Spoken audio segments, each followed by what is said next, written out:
He was never the kind of star whose face appeared on glossy posters or whose name lit up the marquees of Hollywood Boulevard. When he passed away, there were no headlines, no tributes, no grand farewells. Yet his face, rugged, honest, unmistakably human, still lingers in the memory of those who cherish the golden age of film. Richard Jaeckel was one of Hollywood's most loyal soldiers, disciplined, unpretentious, and quietly devoted to his craft. But behind that steely composure lay a story of sacrifice, obscurity, and heartbreaking decline. A story that reveals what happens when Hollywood forgets its own.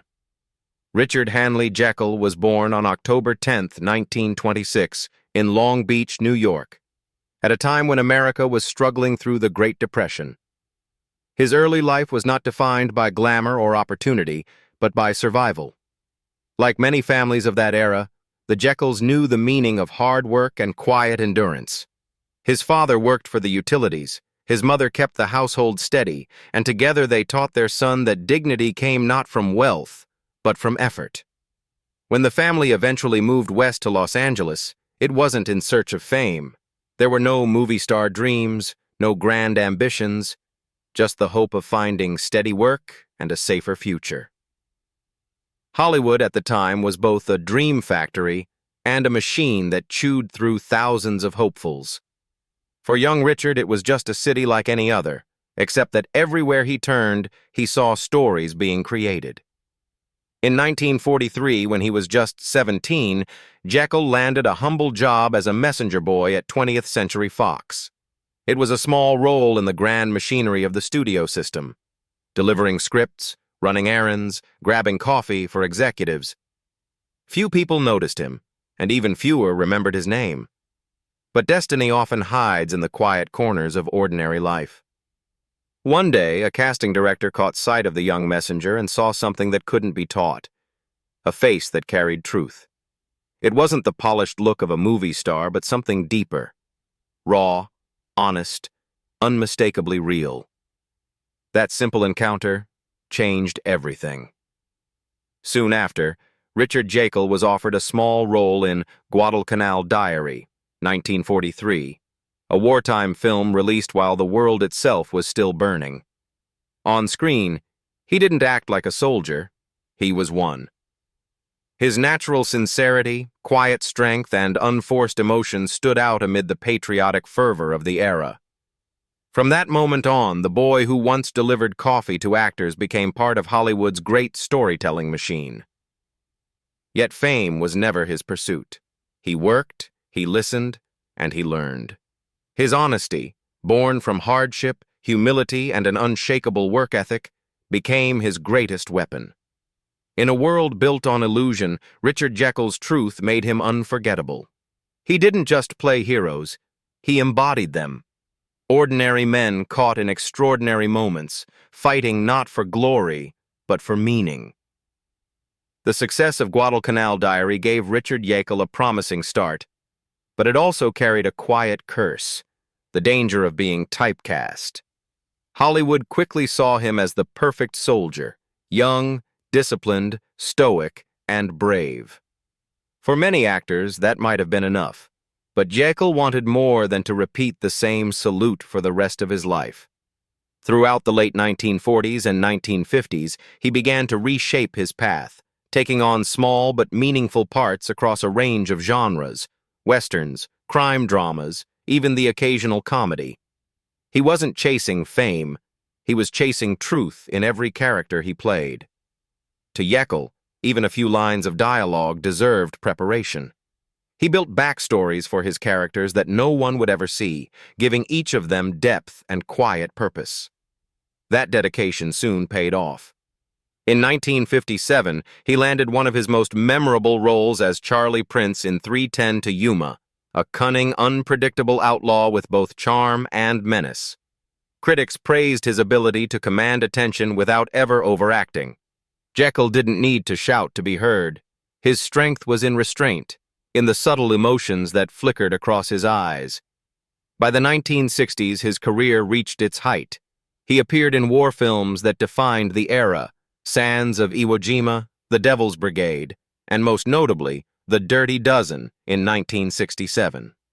Surrounded by stars like Lee Marvin and Charles Bronson, Jaeckel stood his ground with quiet authority. His portrayal of Sergeant Clyde Bohren was layered with both toughness and empathy, the mark of a man who understood the cost of war, not just its glory. The film was a commercial triumph, and for Jaeckel, it meant more than fame. It was proof that years of persistence, humility, and hard work could still earn respect in an industry obsessed with glamour. Yet even at his peak, he remained grounded, a working actor who viewed every set as a place of duty, not privilege.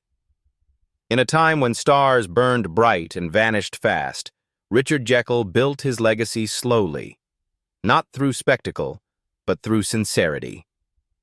Behind the camera and away from the noise of the studios, Richard Jaeckel lived a life that could not have been more different from the world he worked in. While many of his peers chased fame, partied with producers, and saw marriages crumble under the spotlight, Jaeckel chose something quieter, something far rarer in Hollywood: stability. He married Antoinette Marches, the love of his life, and stayed with her for nearly 50 years, a bond that endured through war films, paychecks that came and went, and long absences on distant sets. Antoinette was not part of the industry. She was his anchor. She understood that her husband belonged to a profession that could lift a man up one year and forget him the next.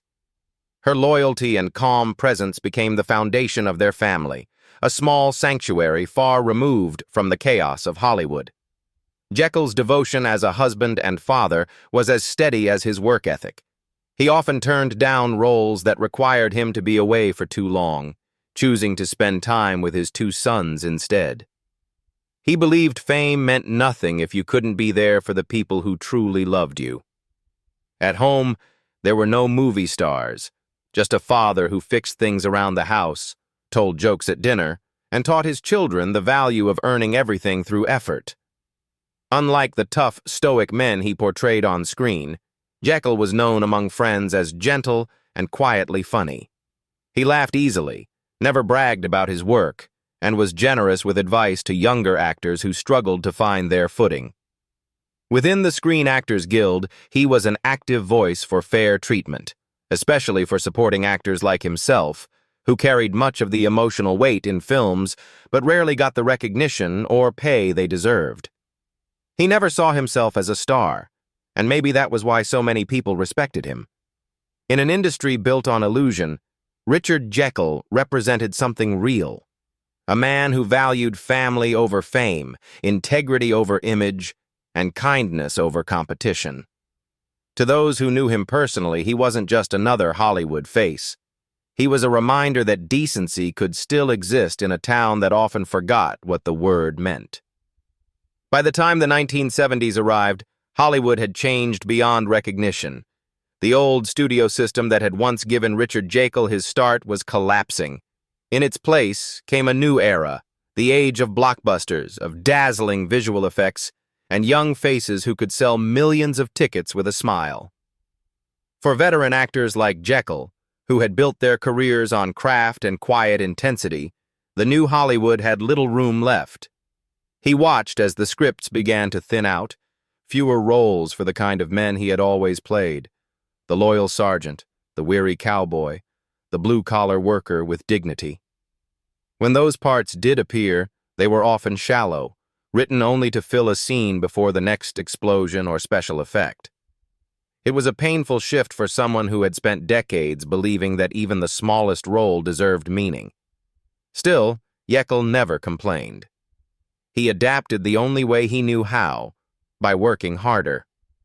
In the 1970s and 1980s, he appeared in countless television shows, from westerns and crime dramas to guest spots on series that came and went in a single season. He treated every project with the same professionalism he had shown in his prime, arriving early, prepared, respectful. To the younger crews, he was a reminder of an older Hollywood, where integrity mattered more than headlines. Then came a surprising second act. In the early 1990s, Jaeckel joined the cast of Baywatch, playing Lieutenant Ben Edwards. The show was flashy, youth-driven, and nothing like the kind of cinema that had once defined his generation. But Jaeckel approached it with grace, a steady presence amid the slow-motion glamour, bringing quiet dignity to a series that was otherwise all about spectacle. For many viewers, he became the soul of the show, the old guardian who gave it heart. Yet behind the camera, his body was wearing down. Years of physical roles, stunts, and long days under the sun had taken their toll. Financially, too, things were difficult. Despite a lifetime of work, there were no great royalties or studio pensions waiting for him. He kept working not out of ambition, but necessity. A man who had given everything to Hollywood, only to find the system had little left to give in return. It was the cruelest irony. The harder he worked to stay visible, the more invisible he became. In 1994, just as it seemed Richard Jaeckel might finally enjoy a slower pace of life, fate struck with brutal force. He was diagnosed with cancer, a late-stage, aggressive form that moved quickly and left little room for hope. For a man who had endured the physical demands of war films, stunts, and long days on set, this was the battle he couldn't fight with strength alone. The news devastated his family. His wife, Antoinette, who had stood beside him through every storm, now faced the cruelest one of all. Medical bills piled up rapidly, and the industry that had once celebrated his talent offered little in return. Decades of work, over 70 films and countless television appearances, had not translated into lasting security. Residuals were minimal, and there were no golden safety nets for actors who weren't headline stars. Eventually, Jaeckel moved into the Motion Picture and Television Fund Home, a charitable facility for aging or ailing entertainment workers. For outsiders, it sounded like a peaceful retreat. For him, it was a quiet admission of how Hollywood treated those who had given it everything. Still, he refused to let bitterness define his final years. Even in pain, he greeted visitors with warmth, never complained, and spoke fondly of the life he'd lived. Friends and fellow actors who visited were struck by his grace. He would reminisce about old films, laugh about production mishaps, and downplay his suffering as if it were just another tough shoot to get through. But beneath that calm exterior was a deep sadness, the knowledge that in the eyes of the industry he had already faded long before his time was up. When asked once about success, Jaeckel said, "I was never looking to be famous. I just wanted to do my job well." That simple statement summed up everything about him, a man who measured life not by applause but by effort, integrity, and quiet pride. As his condition worsened, the visits became fewer. The spotlight had long moved on to newer faces, and the world he helped build barely noticed his struggle. But within those quiet walls, surrounded by the memories of a lifetime on screen, Richard Jaeckel held on to the one thing Hollywood could never take from him: his dignity. And when the final curtain fell, he met it the same way he had faced every role in his life, with courage, grace, and quiet strength. On June 14, 1997, the world quietly lost one of its finest unsung actors. Richard Jaeckel passed away at the age of 70 after a long and painful battle with cancer. There were no headlines, no breaking news, no televised tributes. The industry he had given over 50 years of his life to barely whispered his name. His death, like his career, came without spectacle, simple, understated, and heartbreakingly silent. The funeral was small and private, attended by his family, a few close friends, and several fellow actors who had once shared the screen with him. There were no reporters, no studio representatives, just quiet tears, shared memories, and a deep sense of loss among those who knew what Hollywood had truly lost. His wife Antoinette, who had been his rock for half a century, sat quietly, holding on to the truth that her husband's greatness had never depended on fame. Trade journals printed short obituaries, brief mentions tucked between celebrity gossip and box office reports. But those who had worked with him spoke differently. They remembered a man who showed up early, stayed late, and treated everyone, from directors to extras, with the same respect. He didn't crave the spotlight, but his presence gave every film a heartbeat. As years passed, his work began resurfacing on cable networks and classic movie channels. New generations rediscovered his raw performances, the quiet fire in The Dirty Dozen, the vulnerability in Sometimes a Great Notion, the steel in 310 to Yuma. For many viewers, it was the first time they saw his face, the familiar man they'd recognized for years but never truly known. Film historians would later argue that Jaeckel represented something Hollywood had lost, the working-class craftsman, the actor who built a film from within, not through fame, but through truth. His story became a mirror for hundreds of others who had given everything to an industry that remembered only a few. His family continued to face financial struggles after his death, a painful reminder that respect and remembrance don't always pay the bills. Yet for all the neglect, Jaeckel's real legacy endures, not in awards or riches, but in honesty. Every frame he ever appeared in still carries the quiet dignity of a man who loved the work more than the world's applause. So today, when you stumble upon one of those old war films or westerns and you see that strong, weathered face that feels strangely familiar, stop for a moment. Because that man, Richard Jaeckel, gave everything to the screen. And though Hollywood may have forgotten his name, time never will.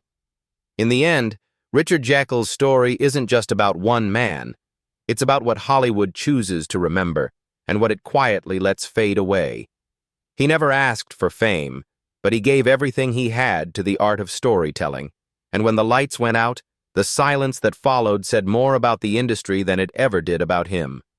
Actors like Jaeckel built the foundation of American cinema, brick by brick, scene by scene, only to be forgotten when the spotlight moved elsewhere.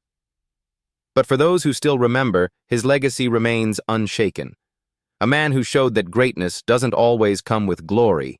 Sometimes it's found in quiet devotion and unspoken dignity. So now, I want to ask you, when you think of Hollywood's forgotten heroes, the ones who made you feel something even if you never knew their names, do you think they deserve a second look? Let me know your thoughts in the comments. And if stories like Richard Jaeckel's move you, don't forget to subscribe, because there are many more untold stories waiting in the shadows of old Hollywood.